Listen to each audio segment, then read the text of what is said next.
So if you're grieving, there are really two halves to this coin. There's the person who's faced with the difficulty of being in grief, the person who has experienced loss and the difficulties that they're having.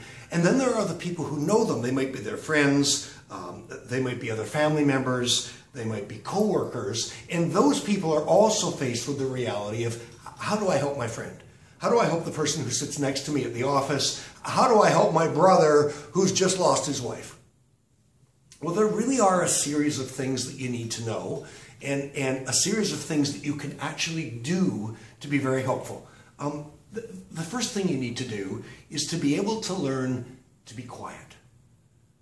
So when this person expresses themselves, the grief work that I was speaking of a minute ago, when they tell you how lonely they are, how frightened they are, how devastated they are, how angry they are, whatever it is, you need to be able to sit quietly and listen to them.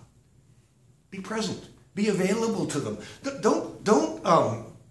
Don't say, let me know what I can do for you, because they have no idea what you can do for them. Just show up.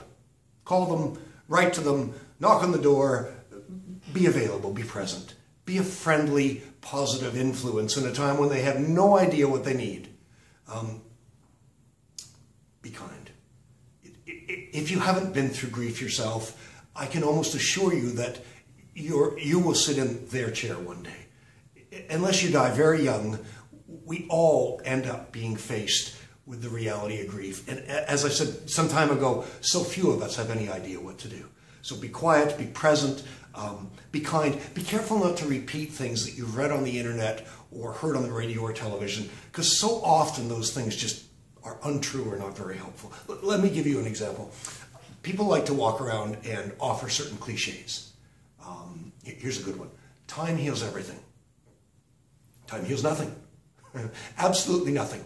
If you are in a motor vehicle accident, for instance, and you've been banged up and you have broken bones and you have internal injuries, could you imagine the ambulance taking you to the hospital and the physician coming to have a look at you on the stretcher and saying, you'll be fine in time?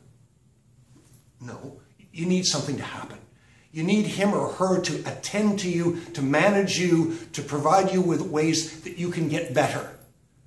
Possibly surgery, therapy, medication, exercises, time. Time.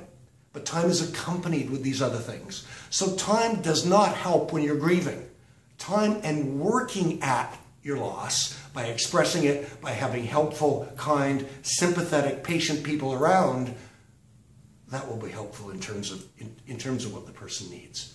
So when you're grieving, find somebody who'll sit quietly with you, who'll be patient with you, who'll attend to you, who care about you. And if you know somebody who's hurting, try to remember what I just said. In the end, it will be really helpful for all involved.